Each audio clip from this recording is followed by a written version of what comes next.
Hello बच्चों, कैसे हैं आप सभी। स्वागत करते हैं आपका सीएल करियर एकेडमी के इस ऑनलाइन प्लेटफॉर्म पर। तो बेटा, जो आज की हमारी क्लास होगी वो आपकी मॉलिक्यूलर बेसिस ऑफ इनहेरिटेंस जो टॉपिक है आपका, उससे रिलेटेड कुछ क्वेश्चंस हमने प्रीवियस लेक्चर में डिस्कस कर लिए थे और कुछ क्वेश्चंस हम आज के लेक्चर में डिस्कस करेंगे। ठीक है बेटा, तो चलो फिर देखते हैं हमारा फर्स्ट क्वेश्चन। फर्स्ट क्वेश्चन है आपके सामने, which purine and pyrimidine bases are paired together by hydrogen bond in DNA। कौन से बेसिस हैं जो हाइड्रोजन बॉन्ड से पेयर करेंगे डीएनए में। देखिए कौन से बेसिस हैं, आपको ऑप्शंस गिवन है। फर्स्ट ऑप्शन जो दिया हुआ है वो है आपका एडेनिन साइटोसिन क्या पेयर करता है, ग्वानिन थाइमिन पेयर करता है, ग्वानिन साइटोसिन पेयर करता है, एडेनिन थाइमिन पेयर करता है। डीएनए के दोनों स्ट्रैंड में आपने देखा होगा एडेनिन किसके साथ पेयर करेगा, थाइमिन से, और ग्वानिन किसके साथ पेयर करता है बेटा, साइटोसिन से। ये दोनों चेन कौन से बॉन्ड से जुड़ी हुई है, हाइड्रोजन बॉन्ड से। ठीक है, एडेनिन और थाइमिन के बीच में जो हाइड्रोजन बॉन्ड है वो डबल है और इसके अंदर क्या है आपका, ट्रिपल हाइड्रोजन बॉन्ड है। ये आप सभी को पता है, अगर आप वैसे स्ट्रक्चर बनाकर देखते हैं तो भी आपको पता है कि ये आपकी, एक सेकेंड,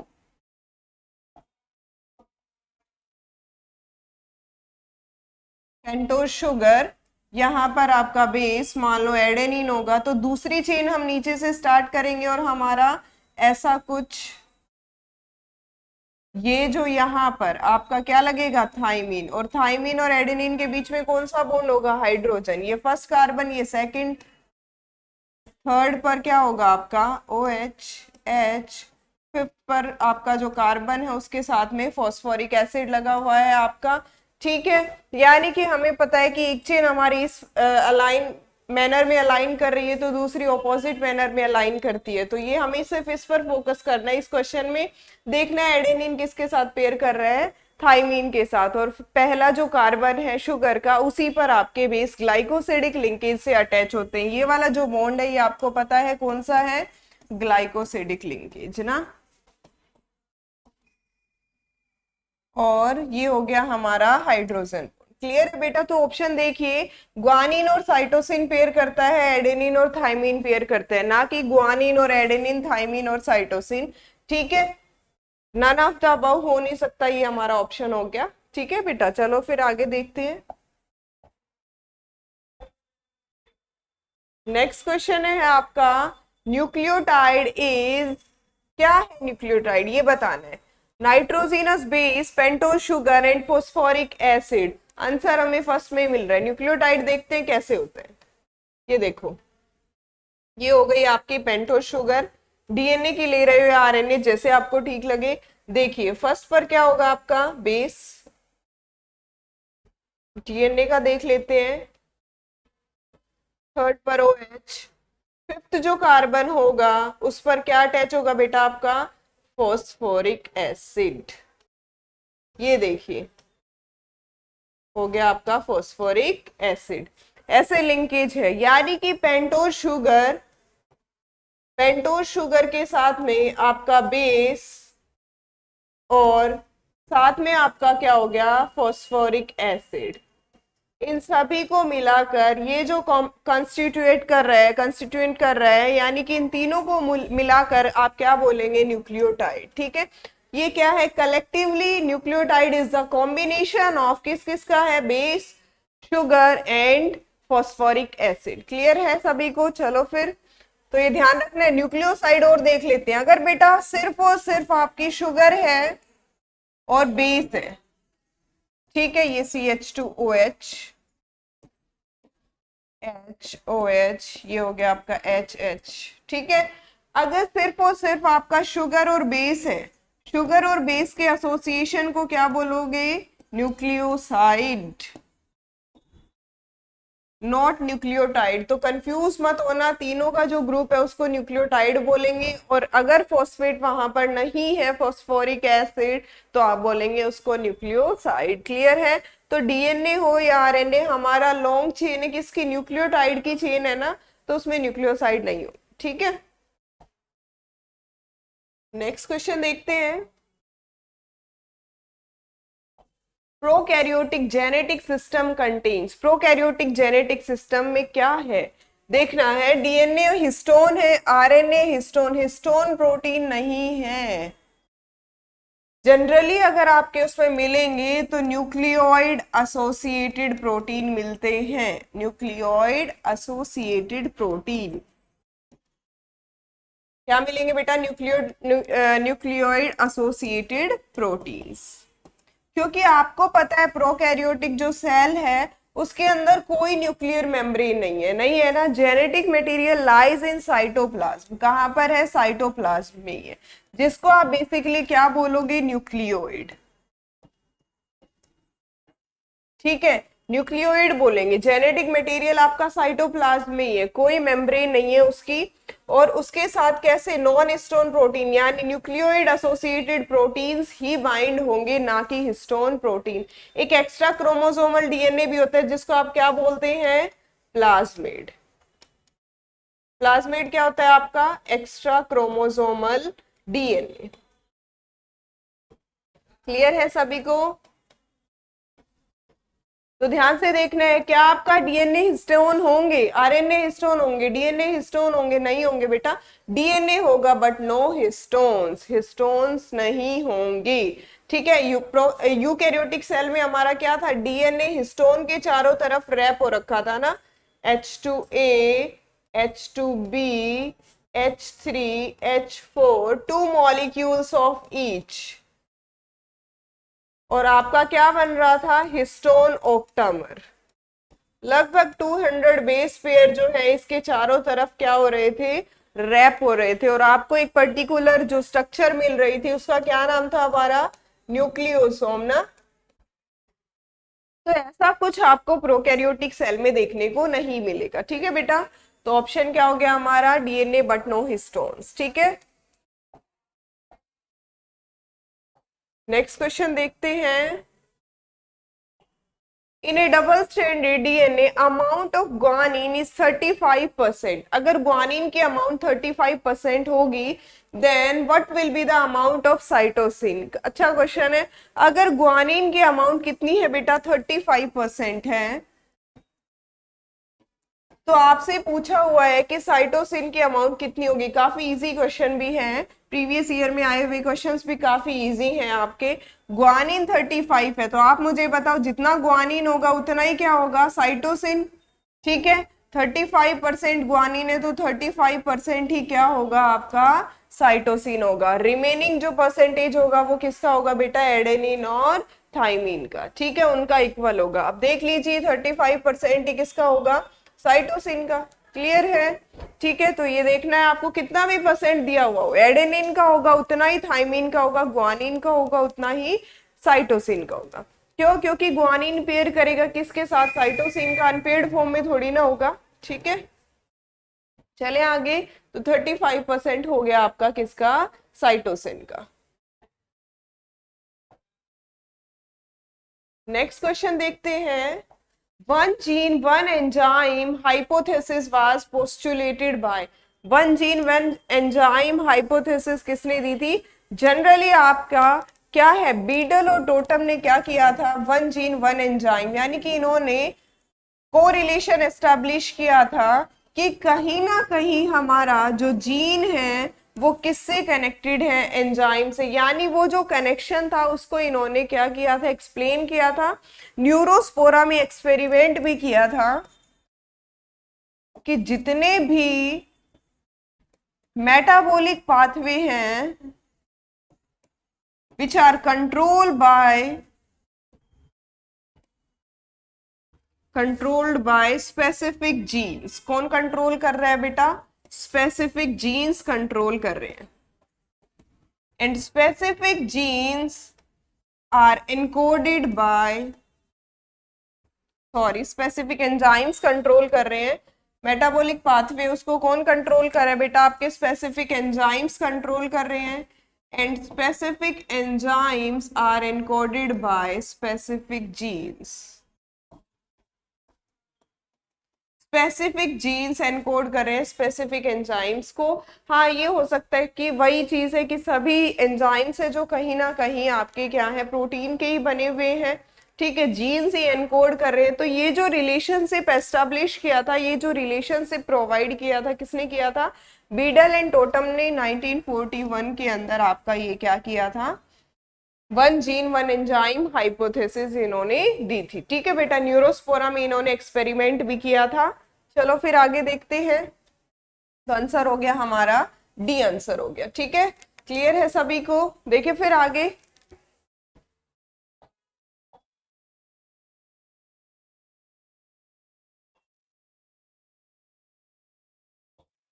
नेक्स्ट क्वेश्चन है the two polynucleotide chains in DNA are. DNA के अंदर जो दो पॉलीन्यूक्लियोटाइड चेन्स हैं वो क्या है, ये देखकर आपको बताना है। ठीक है, देखिए पैरेलल है, एंटी पैरेलल है, डिसकंटिन्यूअस है या सेमी कंजर्वेटिव है। ठीक है, तो ये देखना है, सेमी कंजर्वेटिव नेचर हमने जनरली डीएनए की रेप्लिकेशन में पढ़ा था ना, कि डीएनए कैसे रेप्लिकेट करता है।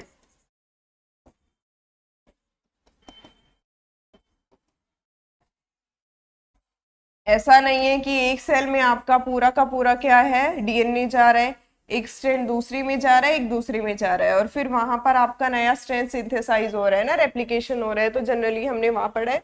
अब देखते हैं क्या कह रहे हैं कि ये जो डीएनए दो पॉलीन्यूक्लियोटाइड चेन्स है वो कैसी है, कैसी होती है, ये देखिए बेटा।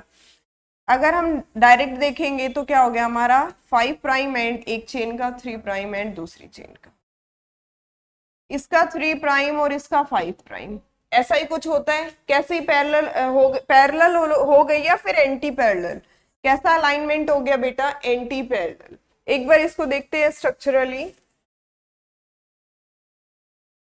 यहाँ पर बेस होगा, यहाँ पर आपका डायरेक्ट लिख रही है फॉस्फेट ग्रुप होगा, 5th कार्बन पर जो है कहीं ना कहीं फॉस्फोरिक एसिड, ये हो गया आपका सेकेंड H, ये हो गया HOH।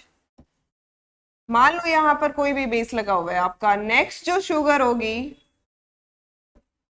ये देखिए यहाँ पर उसका बेस हो गया HHHOH और ये 5th का फॉस्फेट।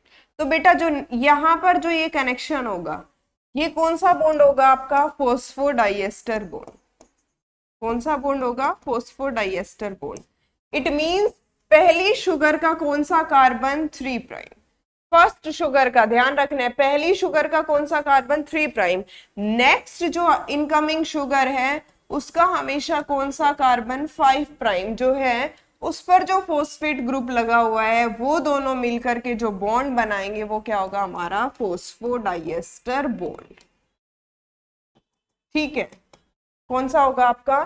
फोस्फोडाइएस्टर बॉन्ड होगा। अब देखिए अगर हम दूसरी चेन यहां पर बनाते हैं, तो एक बार मैं उसको हटा रही हूं।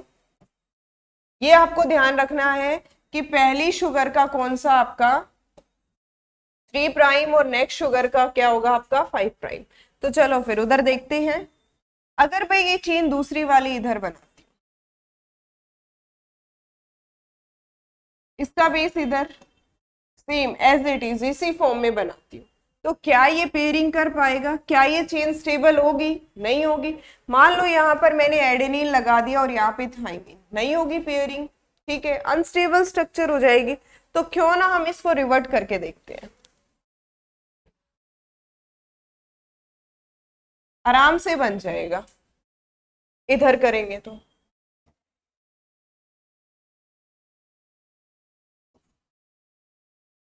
ये सेकंड हो गया HH, ये थर्ड हो गया HOH और ये 5th हो गया आपका।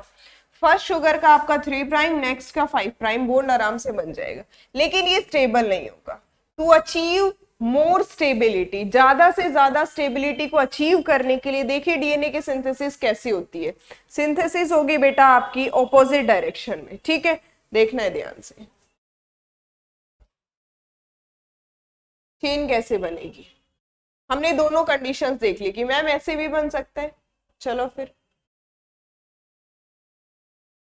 ये हो गया आपका कोई भी बेस, यहाँ पर मान लो ग्वानिन है तो यहाँ पर क्या होगा? साइटोसिन। 3 हाइड्रोजन बॉन्ड बन गए ट्रिपल बॉन्ड। ये हो गया आपका H H OH H और ये 5 प्राइम फ्री हो गया आपका, जिसमें फॉस्फोरिक एसिड लगा हुआ है। ठीक है, अब देखिएगा ध्यान से बेटा, नेक्स्ट जो शुगर होगी वो भी इसी मैनर में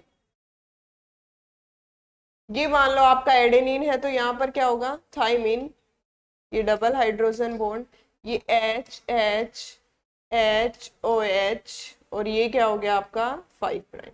अब देखिए इस चेन का कौन सा एंड फ्री है आपका 5', और यहाँ पर कौन सा एंड फ्री है 3'। इस चेन का कौन सा एंड फ्री है 5', और इधर कौन सा है 3'। बताओ एंटी पैरेलल हुआ या नहीं हुआ? हो गया बिल्कुल, क्योंकि जिस चेन का जो एंड फ्री है वही उसकी पोलैरिटी हो गई। अब देखियो इधर देखो कि अगर जो 5' एंड इस चेन का फ्री है, देखिएगा इस चेन का 5' एंड इधर है, तो जस्ट इसके जो सामने वाली चेन है उसका कौन सा एंड फ्री है बेटा 3' एंड फ्री है ना, देखिएगा ध्यान से। तो हम क्या बोलेंगे कि ये पैरेलल है या फिर anti parallel? Anti parallel manner हो गया। आपको ये चीज जरूर ध्यान रखनी है कि मैम जिस चेन की आपकी 5' पोलैरिटी इधर फ्री है, उसके सामने वाली चेन की कौन सी पोलैरिटी होगी 3'। क्यों? क्योंकि हाई स्टेबिलिटी अचीव करने के लिए आपका जो चेन है वो इस फॉर्म में अरेंज होता है। ठीक है, अब ये इसका फॉस्फोडाइस्टर बॉन्ड बन जाएगा यहाँ पर। तो देखिए पहली शुगर का 3' और नेक्स्ट शुगर का 5', लेकिन चेन कौन सी डायरेक्शन में बन रही है 5 to 3। बॉन्ड कौन सी उसके कार्बन के बीच में बन रहा है? पहली शुगर का 3' और नेक्स्ट शुगर का 5'। ठीक है, क्लियर है सभी को? तो चलते हैं फिर नेक्स्ट क्वेश्चन पर। नेक्स्ट क्वेश्चन है आपका, which of the following nitrogenous base is not found in DNA? कौन सा नाइट्रोजिनस बेस डीएनए के अंदर नहीं मिलेगा, ये देखकर आपको बताना है। तो देखिएगा थाइमिन मिलता है, एडेनिन भी मिलता है, थाइमिन भी मिलता है, और ग्वानिन भी मिलता है, साइटोसिन भी मिलता है। सिर्फ और सिर्फ एक ही बेस है जो नहीं मिलेगा, कौन सा? यूरेसिल। यूरेसिल किस में मिलेगा बेटा आपका? आरएनए में। ठीक है, तो आप बोल सकते हो आराम से कि मैम यूरेसिल नहीं होगा। ठीक है, एडेनिन, थाइमिन, ग्वानिन, साइटोसिन किस में मिलेंगे? आपके डीएनए में मिलेंगे।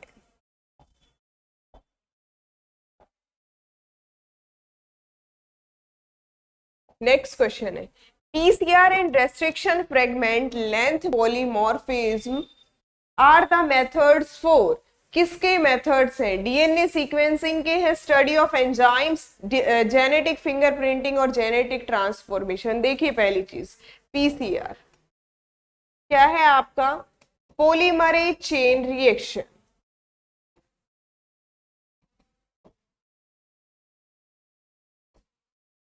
किस लिए करते हैं बेटा पीसीआर? एम्पलीफाई करने के लिए। एक छोटा सा सैंपल मिला है आपको डीएनए का, उसको आपको एम्पलीफाई करना है।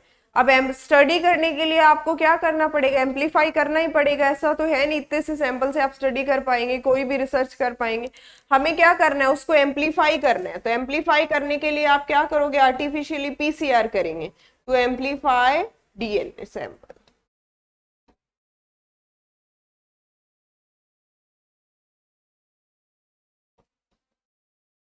एम्पलीफाई करेंगे। ठीक है, नेक्स्ट आता है आपका RFLP, काफी अच्छा है, रेस्ट्रिक्शन फ्रेगमेंट लेंथ पॉलीमॉर्फिज्म। ध्यान से समझना बेटा, आपने एक टर्म पढ़ी होगी SNP, जिसका क्या मतलब है? Single nucleotide polymorphism. Single nucleotide polymorphism. पहले ये देखेंगे व्हाट इज SNP। आप देखिएगा मैं एक सीक्वेंस लिख रही हूं,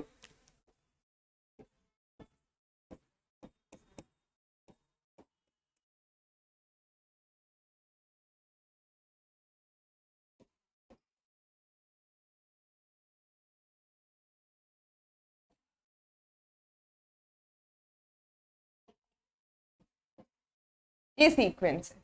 ठीक है, किसी भी इंडिविजुअल ए की, जिसकी वजह से उसकी नोड शेप है वो पॉइंटेड है। ठीक है, अब मैं लिख रही हूं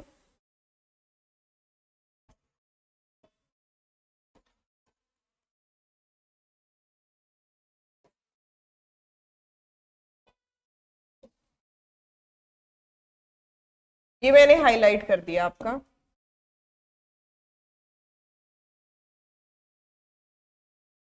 सिर्फ और सिर्फ एक न्यूक्लियोटाइड का डिफरेंस है इस और इस सीक्वेंस में, ये टी यहां पर और यहां पर क्या है ए।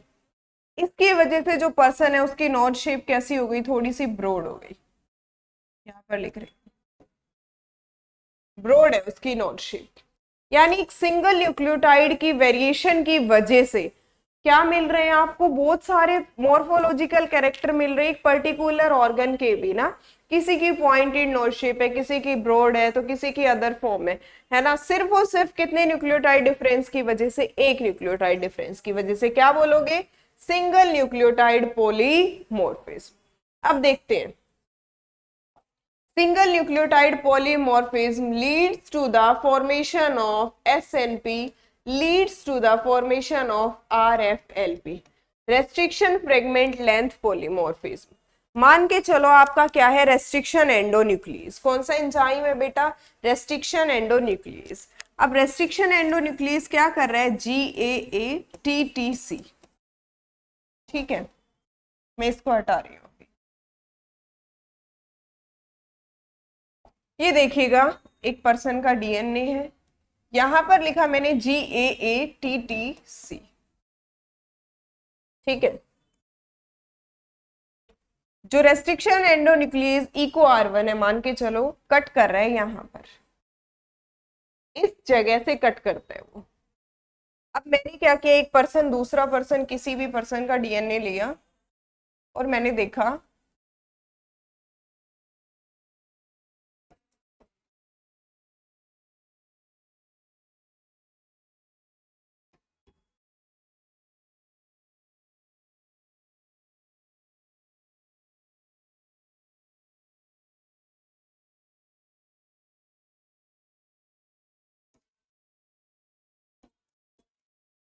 अब जो इको R1 होगा वो कहां कहां से कट करेगा, सेम इधर भी लिख लेना।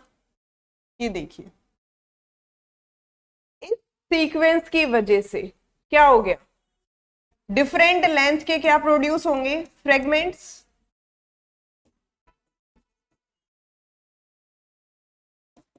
डिफरेंट लेंथ के प्रोड्यूस होंगे क्या, आपके फ्रेगमेंट्स। अगर आप यहां से ये हटा लेते हैं तो भी मान लो, ये देखो इजी सा करके देखते हैं इसको, यहां से ये हटा दो, सिर्फ आप एक सीक्वेंस लिखो, लास्ट में एक न्यूक्लियोटाइड का डिफरेंस कर लो, GT, सिर्फ ये। अब देखो सिर्फ एक सिंगल न्यूक्लियोटाइड के डिफरेंस की वजह से ये वाला न्यूक्लियोटाइड डिफर था, उसकी वजह से सिर्फ और सिर्फ इको R1 कहां कट करेगा, यहां कट करने की वजह से आपका फ्रेगमेंट कितना बड़ा बनेगा, ये वाला, क्योंकि वहां वो कट ही नहीं कर पाएगा, वो उसकी रेस्ट्रिक्शन साइट है ही नहीं। ये देखिए यहां पर आराम से कट करेगा, यहां पर आराम से कट करेगा। इस फ्रेगमेंट की जो लेंथ होगी वो उस फ्रेगमेंट की लेंथ से क्या करेगी बेटा, वेरी करेगी। दोनों की लेंथ क्या होगी, वेरी करेगी। यानी कि सिर्फ और सिर्फ सिंगल न्यूक्लियोटाइड डिफरेंस की वजह से आपका हुआ क्या, रेस्ट्रिक्शन एंडोन्यूक्लियस है, उसके जो फ्रेगमेंट्स है, उसने जो फ्रेगमेंट्स कट किए उनकी लेंथ ही वेरी कर गई। तो बताओ सिंगल न्यूक्लियोटाइड पॉलीमॉर्फिज्म से क्या लीड हुआ आपका, SNP leads to the formation of restriction fragment length polymorphism. Restriction endonuclease की साइट के अंदर वेरिएशन आई उस एक न्यूक्लियोटाइड की वजह से, और साइट में वेरिएशन आने से उसने डिफरेंट लेंथ के क्या प्रोड्यूस किए, फ्रेगमेंट प्रोड्यूस किए। पॉलीमॉर्फिज्म लीड किया या नहीं, यानी कि उसने क्या किया, डिफरेंट लेंथ के फ्रेगमेंट प्रोड्यूस किए। It means variation in the fragments of जितने भी fragment produced by eco R1। तो आपका क्या हो गया, रेस्ट्रिक्शन फ्रेगमेंट लेंथ पॉलीमॉर्फिज्म। तो इसको इस कंसेप्ट से आपको समझना है, रटना नहीं है, आराम से समझ आएगा कि कैसे एक सिंगल न्यूक्लियोटाइड के वेरिएशन की वजह से रेस्ट्रिक्शन एंडोन्यूक्लियस ने क्या किया, आपके जो फ्रेगमेंट्स थे वो अलग अलग लेंथ के प्रोड्यूस कर दिए ना। ये जो सारे प्रोसीजर्स आपका कहाँ यूज करते हैं बेटा, जेनेटिक फिंगर प्रिंटिंग के अंदर। क्लियर है सभी को, चलो फिर नेक्स्ट क्वेश्चन देखते हैं। नेक्स्ट क्वेश्चन है आपका, read the following 4 statements A to D। ये आपको A से D तक 4 स्टेटमेंट दी गई है, इनको रीड करना है। देखिए, in transcription adenine pairs with uracil, बिल्कुल ठीक बात है, एडेनिन किसके साथ पेयर करता है, यूरेसिल को। यानी कि आपको ये 4 स्टेटमेंट देखकर बताना है कि ऊपर से जो दी गई स्टेटमेंट्स है उनमें से कितनी स्टेटमेंट्स ठीक है, ये देखकर आपको बताना है। ठीक है, तो देखिएगा, ट्रांसक्रिप्शन के अंदर एडेनिन किसके साथ पेयर करता है, यूरेसिल के साथ पेयर करता है, क्योंकि थाइमिन पेयर नहीं करेगा किसमें, आरएनए की बात करें transcription. Regulation of lac operon by repressor is refer to as positive regulation. अच्छा, लैक ओपेरॉन, ये देखिए बेटा,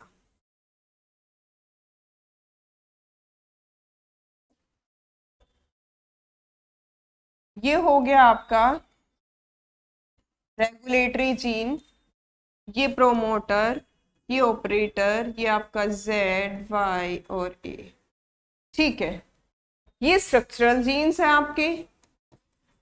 लैक ओपेरॉन क्या है बेटा, ग्रुप है किसका, जीन्स का, जीन्स का ग्रुप है जो पर्टिकुलरली किसके मेटाबॉलिज्म को रेगुलेट कर रहा है, लैक्टोज के मेटाबॉलिज्म को रेगुलेट कर रहा है। ओपेरॉन एक ग्रुप है जीन्स का जो सिंगल आरएनए ट्रांसक्रिप्शन करेंगे, यानी से एक डीएनए से क्या करेंगे, सिंगल आरएनए स्ट्रैंड फॉर्म करेंगे, और उस आरएनए स्ट्रैंड से आपके फर्दर डिफरेंट डिफरेंट क्या बनेंगे, एंजाइम्स बनेंगे। ट्रांसक्रिप्शन सिंगल एमआरएनए का होगा। ठीक है, तो ये देखिएगा, ये कह रहा है कि regulation of lac operon by repressor, I जो जीन है रेगुलेटरी जीन होगा, ये जो रेगुलेटरी जीन है ये क्या बनाएगा बेटा, ट्रांसक्रिप्शन होगा आरएनए, आरएनए से जो प्रोटीन बनेगा, और वो जो प्रोटीन होगा उसका क्या नाम होगा, repressor protein. Repressor protein binds with operator, किसके साथ बाइंड कर जाएगा, ऑपरेटर के साथ में। तो येलो कलर से ये देखो, ये बाइंड कर गया ऑपरेटर के साथ में, क्योंकि इसके पास बाइंडिंग साइट है इसके लिए। अब जैसे ये इससे बाइंड करेगा, आरएनए पॉलीमरेज ढूंढेगा, भाई मैं कहाँ जाऊं, नहीं जा पाएगा, वो ट्रांसक्रिप्शन नहीं कर पाएगा, प्रोमोटर से बाइंड करके आरएनए पॉलीमरेज आगे रीच पहुंच ही नहीं पाएगा यहां तक, स्ट्रक्चरल जीन्स तक। ठीक है, उसकी साइट ब्लॉक कर दी गई है। अब ये जो इस टाइप का जो रेगुलेशन होगा, आपका जीन कैसे हो जाएंगे, स्ट्रक्चरल जीन्स, यानी लैक ओपेरॉन जो मॉडल है या जो लैक ओपेरॉन सिस्टम है वो कैसा हो जाएगा, स्विच ऑफ। तो इन्होंने पूछा हुआ है कि लैक ओपेरॉन का जो रेगुलेशन है वो रिप्रेसर से किया जा रहा है, बिल्कुल किया जा रहा है, यहाँ पर is refer to as positive. ये पॉजिटिव रेगुलेशन हुआ या फिर नेगेटिव, नेगेटिव रेगुलेशन हुआ, क्या बोलेंगे बेटा इसको, नेगेटिव रेगुलेशन। कि जो लैक ओपेरन ने रिप्रेशर प्रोटीन जो बना है रेगुलेटरी जीन से, ये बाइंड करेगा किससे, ऑपरेटर से, टू ब्लॉक द एक्टिविटीज को ऑफ आरएनए पॉलीमरेज की एक्टिविटी वहीं पर ब्लॉक कर दी। It is known as negative regulation, not as positive regulation. ठीक है, आगे देखते हैं। The human genome has approximately 50,000 gene, कितना बताया गया है, लगभग 30,000 जीन्स। ठीक है, तो ये स्टेटमेंट भी गलत हो गई, ये भी गलत हो गई, ये वाली ठीक है हमारी। Haemophilia is a sex linked recessive disease, बिल्कुल ठीक है। हीमोफीलिया कैसी है आपकी, सेक्स लिंक्ड रिसेसिव जीन है, कैसी होगी, फीमेल कैरियर, ब्रीडर्स डिजीज जो है। ठीक है, मेल कैसे होंगे बेटा, हीमोफिलिक, क्योंकि मेल के पास कोई भी दूसरा एक्स क्रोमोसोम नहीं है। कैसी डिजीज है, हमने जेनेटिक्स वाले टॉपिक में काफी बार किया हुआ है, एक्स लिंक्ड रिसेसिव है ना। ठीक है, ये दोनों स्टेटमेंट ठीक है। तो देखकर बताओ कितनी स्टेटमेंट ठीक हो गई, 2 स्टेटमेंट ठीक है, आंसर क्या हो गया हमारा, सी। ठीक है,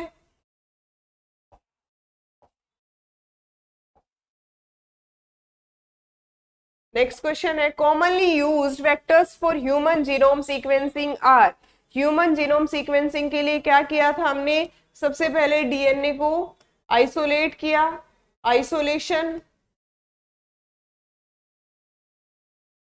आइसोलेशन ऑफ डीएनए, देन उसको कट किया फ्रेगमेंट्स में,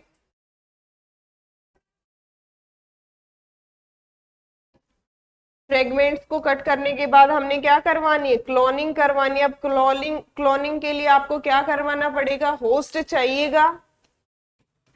अभी क्लोनिंग करवाने के लिए होस्ट तो आपको चाहिए, होस्ट में ट्रांसफर करने के लिए क्या चाहिए आपको, वेक्टर।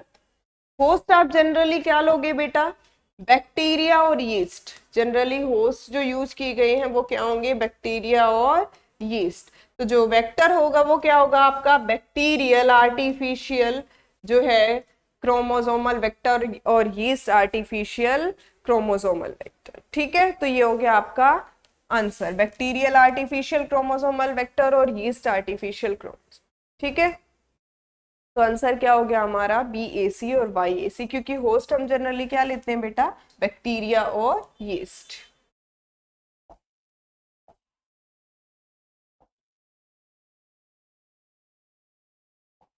नेक्स्ट क्वेश्चन देखिए, in sea urchin DNA which is double stranded, DNA double stranded है, 17% of the bases were shown to be cytosine. ये कह रहा है कि उस डीएनए में 70% क्या है, आपके साइटोसिन है। तो पूछ रहा है the percentage of the other 3 basis expected to be present in the DNA are, DNA के अंदर बाकी जो बचे हुए बेसिस हैं उनकी परसेंटेज कितनी होगी। आपको मैंने अभी बताया था जितना साइटोसिन होगा उतना ही क्या होगा बेटा, ग्वानिन।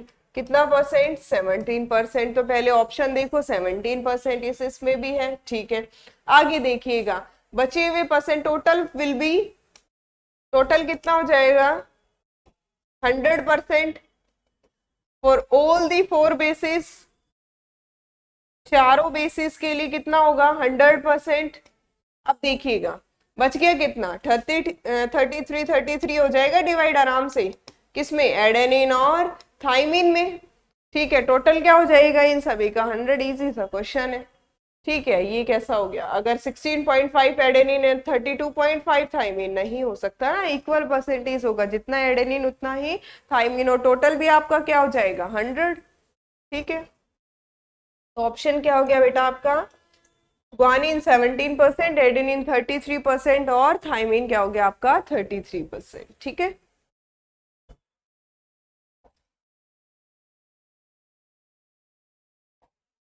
नेक्स्ट क्वेश्चन है आपका, identify the correct order of organization of genetic material from largest to smallest. Largest to smallest आपको देखकर बताना है जेनेटिक मटेरियल का। ठीक है, ऑर्डर देखिएगा ध्यान से, क्रोमोसोम, जीनोम, न्यूक्लियोटाइड, जीन। अच्छा, उसके बाद पूछा हुआ है क्रोमोसोम, जीन, जीनोम, न्यूक्लियोटाइड। ये सभी को पता है कि जीनोम जब आ गया तो ऑप्शन में सबसे लार्जेस्ट क्या होगा, complete set of DNA.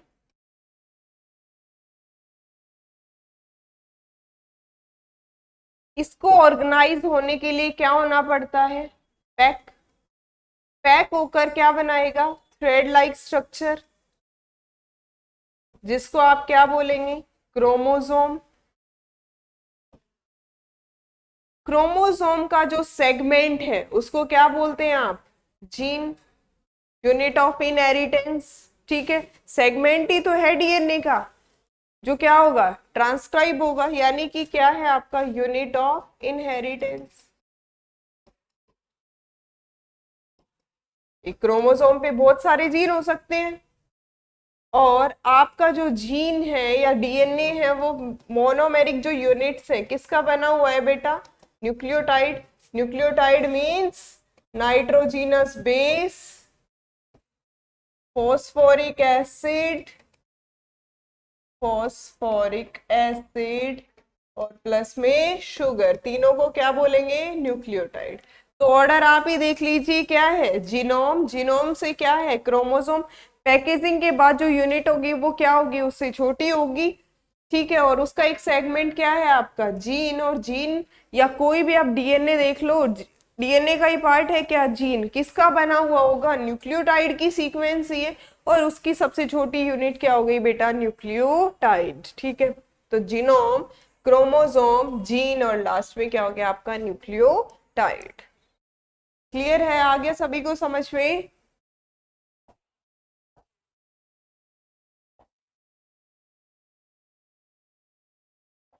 Next question है, which of the following RNAs act as structural, यहाँ पर space, structural RNA as well as ribozyme. Ribozyme की तरह भी काम करता है, किसमें, बैक्टीरिया के अंदर।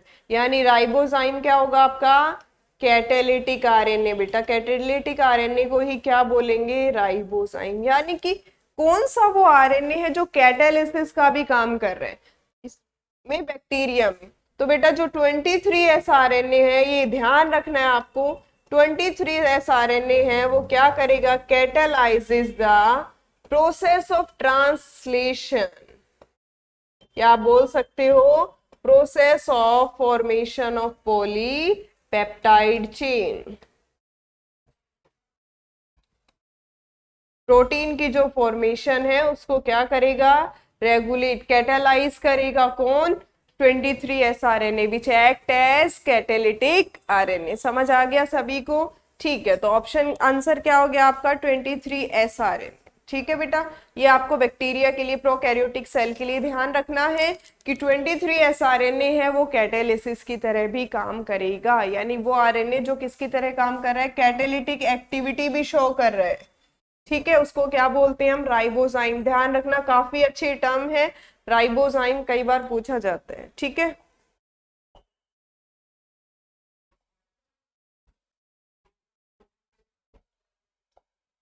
Next, which of the following is required as inducer for the expression of lac operon. Lac operon के लिए, लैकोपेरोन जो मॉडल है उसके अंदर, या जो लैकोपेरोन सिस्टम है उसके अंदर आपका कौन सा जो कंपोनेंट है वो इंड्यूसर की तरह काम कर रहा है। इंड्यूसर की तरह काम कैसे करता है देखना है। ये देखिए, ये आपका आई जीन हो गया, रेगुलेटरी जीन, ये हो गया आपका प्रोमोटर, ऑपरेटर, ZYA। ठीक है, अब देखना है ध्यान से, ये तीनों क्या है बेटा, स्ट्रक्चरल जीन्स है। ये देखिए, जब बैक्टीरिया के पास क्या है, ग्लूकोज, आराम से खुश है बैक्टीरिया, चाहिए ही नहीं उसको, क्योंकि लैक्टोज को रेगुलेट करने वाले जीन्स है, उसको कोई मतलब नहीं है, उसको अपना स्विच ऑफ रखना है मोटर। लेकिन जब बैक्टीरिया के पास मान लो आ गया लैक्टोज, अब क्या करेगा, दुखी है बेचारा, क्या करेगा, ऑन करना पड़ेगा। ये देखिए, आई जीन का क्या होगा, ट्रांसक्रिप्शन, एमआरएनए बनेगा, एमआरएनए से बना प्रोटीन, कौन सा प्रोटीन, रिप्रेसर प्रोटीन। अब ये रिप्रेसर प्रोटीन इधर से आया लैक्टोज, लैक्टोज, एलो लैक्टोज इसके साथ बाइंड कर गया, बाइंडिंग साइट पर बाइंड कर गया। रिप्रेसर प्रोटीन क्या आपका अब ऑपरेटर के साथ बाइंड कर पाएगा, नहीं कर पाएगा। Repressor protein is not able to bind with operator, bind ही नहीं कर पाएगा। यहां पर बाइंड नहीं कर पाएगा तो होगा क्या, आरएनए पॉलीमरेज खुश हो गया, मेरा काम तो बन गया, आराम से आऊंगा प्रोमोटर के पास, ट्रांसक्रिप्शन करूंगा किसका, स्ट्रक्चरल जीन्स का, क्या बनाऊंगा, एक सिंगल एमआरएनए, सिंगल एमआरएनए से क्या बनेंगे, प्रोटीन्स, और प्रोटीन से आपके क्या बनेंगे, एंजाइम्स, डिफरेंट डिफरेंट। जैसे जेड से क्या बनेगा आपका, बीटा गैलेक्टोसाइडेज, वाई से आरएनए एक ही बनेगा बेटा, सिंगल एमआरएनए का ही ट्रांसक्रिप्शन होगा, परमिएज, और ए से क्या बनेगा, ट्रांस एसिटाइलेज। तो मुझे ये बताओ, लैक्टोज यहाँ पर किसका काम कर रही है, इंड्यूसर का काम कर रही है या नहीं कर रही। उसने रिप्रेसर प्रोटीन को बाइंड ही नहीं होने दिया, किसके साथ में, ऑपरेटर के साथ में। अब ऑपरेटर अलाउ करेगा to polymerase to transcribe the structural genes, polymerase को अलाउ कर देगा कि आप आराम से जाओ स्ट्रक्चरल जीन्स को क्या करो, ट्रांसक्राइब करो। ठीक है, तो लैक्टोज किसकी तरह काम कर रहा है बेटा, इंड्यूसर की तरह काम कर रहा है। ठीक है,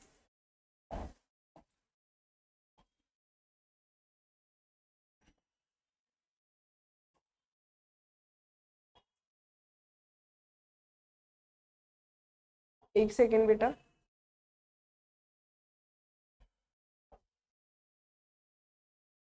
ये देखिए, ये क्वेश्चन हो गया हमारा। नेक्स्ट पर चलते हैं। नेक्स्ट क्वेश्चन है आपका, which of the following RNA should be most abundant in animal cell. कौन सा आरएनए मोस्ट अबंडेंट, सबसे ज्यादा होना चाहिए किसके अंदर, एनिमल सेल के अंदर। तो देखना है टीआरएनए, आरआरएनए, एमआरएनए। ये देखना बेटा, आरआरएनए का जो परसेंटेज होगा वो कितना परसेंट होता है, 80% सेल में, ध्यान रखना है। तो सबसे ज्यादा कौन हुआ, आरआरएनए हुआ, राइबोसोमल आरएनए। टीआरएनए का जो परसेंटेज होगा वो कितना होता है बेटा, 15%। मैसेंजर आरएनए का जो परसेंटेज होगा वो कितना होता है, लगभग 2 to 5%। ठीक है, तो आपको आंसर मिल गया कि आरएनए क्या है, सबसे ज्यादा होना चाहिए राइबोसोमल आरएनए, और यही सबसे ज्यादा होता है, कितना परसेंट बेटा, 80%। ठीक है,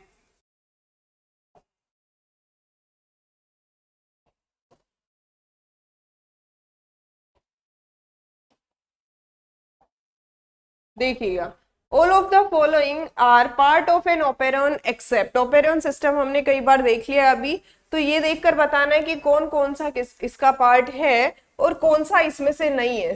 सभी में से देखकर बताना है कौन सा नहीं है। ऑपरेटर है, बिल्कुल है, ये देखो अभी फिर से देख लेते हैं, regulatory gene, promoter operator, ZYA, ये स्ट्रक्चरल जीन्स हो गए। स्ट्रक्चरल जीन्स क्या करते हैं बेटा, ट्रांसक्रिप्शन होगा और क्या बनाएंगे, एमआरएनए। एमआरएनए से क्या बनेगा बेटा, प्रोटीन। ट्रांसलेशन होगा और प्रोटीन से आपके क्या बनेंगे, एंजाइम्स, डिफरेंट डिफरेंट, जो आपने अभी पढ़े, बीटा गैलेक्टोसाइडेज, परमेज और ट्रांस एसिटाइलेज। ठीक है, ऑपरेटर क्या करता है, अलाउ करता है किसका, ट्रांसक्रिप्शन, स्ट्रक्चरल जीन का।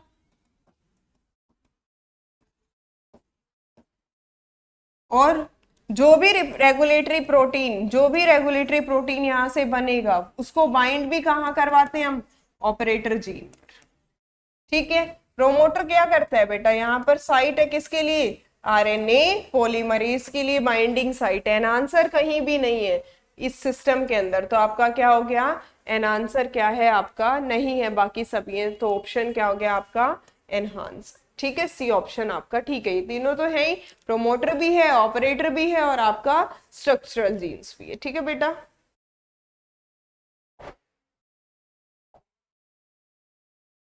नेक्स्ट आता है आपका expressed sequence tags refers to. Expressed sequence tag DNA के अंदर क्या है बेटा, वो न्यूक्लियोटाइड की सीक्वेंस जो अपने आप को एक्सप्रेस करे, इट मींस जिसका क्या हो, ट्रांसक्रिप्शन हो, उसी को क्या बोलते हैं, ट्रांसक्रिप्शन एज एमआरएनए, उसी को हम क्या बोलेंगे, एक्सप्रेस्ड सीक्वेंस टैग्स। तो ऑप्शन में गिवन है जीन्स एक्सप्रेस्ड एज आरएनए, वो न्यूक्लियोटाइड डीएनए के अंदर जो एक्सप्रेस होंगे, जिनका ट्रांसक्रिप्शन होगा, उन्हीं को क्या बोलते हैं हम, एक्सप्रेस्ड सीक्वेंस टैग्स। काफी अच्छा क्वेश्चन है, ध्यान रखना है आपको।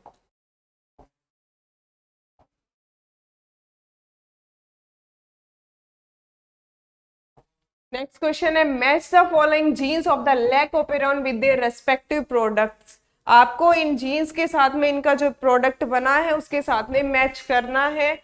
आई जीन क्या होता है बेटा, रेगुलेटरी जीन। आई जीन क्या है आपका, रेगुलेटरी जीन। रेगुलेटरी जीन क्या बनाता है, रिप्रेसर प्रोटीन,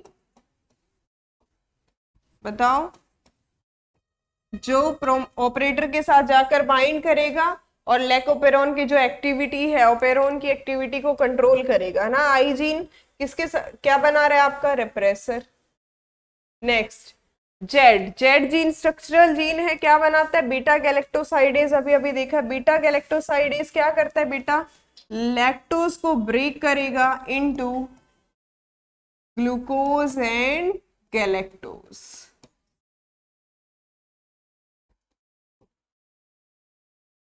नेक्स्ट है आपका ए जीन। ए जीन क्या बनाता है, ट्रांस एसिटाइलेज। ट्रांस एसिटाइलेज जो एंजाइम है, ये क्या करेगा, एसिटाइल ग्रुप को ट्रांसफर करेगा टू इंक्रीज, हम बोल सकते हैं परमिबिलिटी को कहीं ना कहीं इंक्रीज करने में हेल्प करेगा। ट्रांस एसिटाइलेज क्या करेगा, एसिटाइल ग्रुप को ट्रांसफर करेगा।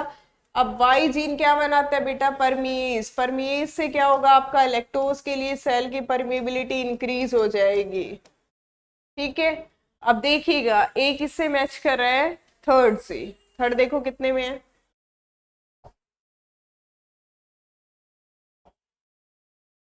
ये ऐसे सब्स्टिट्यूट करने से ना उल्टा हो जाता है। ए थर्ड से मैच कर रहा है, ठीक है। कितने में है? 3 में है बेटा। जेड जीन बीटा गैलेक्टोसाइडेज किससे मैच कर रहा है? फर्स्ट से। बी फर्स्ट से मैच कर रहा है। इन दो में एक तो चलो कैंसिल हो ही गया हमारा, ठीक है। अब नेक्स्ट है आपका जेड जीन फर्स्ट से मैच कर रहा है, ए किससे मैच कर रहा है? ट्रांस एसिटाइलेज फोर्थ से मैच कर रहा है, ये हो गया हमारा। और जो हमारा वाई जीन है वो किससे मैच कर रहा है? परमीएज से, सेकंड से। तो ये ऑप्शन हमारा ठीक है। थर्ड, फर्स्ट, फोर्थ और सेकंड ऑर्डर मैच कर लीजिएगा, वो मैंने आपको बता दिया कौन किससे आपकी किसकी फॉर्मेशन कर रहे हैं। नेक्स्ट क्वेश्चन है, in the process of transcription in eukaryotes the RNA polymerase first transcribe. RNA polymerase first किस किस को ट्रांसक्राइब करता है? फर्स्ट किस किस को ट्रांसक्राइब करता है बेटा? हमने लास्ट सेशन में भी देखा है, आरएनए को, राइबोसोमल आरएनए। कौन कौन सा? 28S, 18S और 5.8S। टीआरएनए, 5S आरएनए और स्मॉल न्यूक्लियर आरएनए, इसको ट्रांसक्राइब कौन करता है? RNA polymerase third, RNA polymerase first. और जो आपका प्रीकर्सर ऑफ एमआरएनए यानी एचएनआरएनए, हेटेरोजेनस न्यूक्लियर आरएनए को कौन ट्रांसक्राइब करेगा बेटा?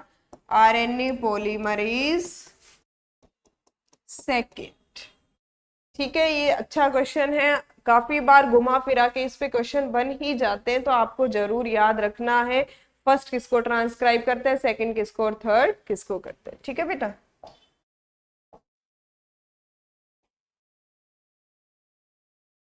लास्ट क्वेश्चन आज के सेशन का हमारा, विच of the following statement is correct. इनमें से कौन सी स्टेटमेंट क्या है आपकी करेक्ट है? Adenine does not pair with thymine. Adenine thymine के साथ पेयर नहीं करता, गलत है। Adenine pairs with thymine through 2 hydrogen bond, बिल्कुल ठीक है। एडेनिन और थाइमिन के बीच में कितने बॉन्ड होते हैं? Hydrogen, 2 hydrogen bond. Adenine pairs with thymine through 1 hydrogen bond, नहीं करता। 3 हाइड्रोजन बॉन्ड नहीं। आंसर हमारा क्या हो गया बेटा? बी, ठीक है। तो आपको ऐसे अपने टॉपिक क्लियर करते रहना है, क्वेश्चंस करते रहने हैं, हम यूं ही मिलते रहेंगे, आपके नेक्स्ट सेशंस लेकर आते रहेंगे, ठीक है। जितने भी अच्छे क्वेश्चंस है सभी करवाए जाएंगे, ठीक है बेटा। ध्यान रखना, आपको प्रैक्टिस जरूर करनी है, बिना प्रैक्टिस के कभी भी आपका एग्जाम अटेम्प्ट नहीं हो पाएगा अच्छे से, ठीक है। तो चलो फिर मिलते हैं नेक्स्ट सेशन में। Thank you.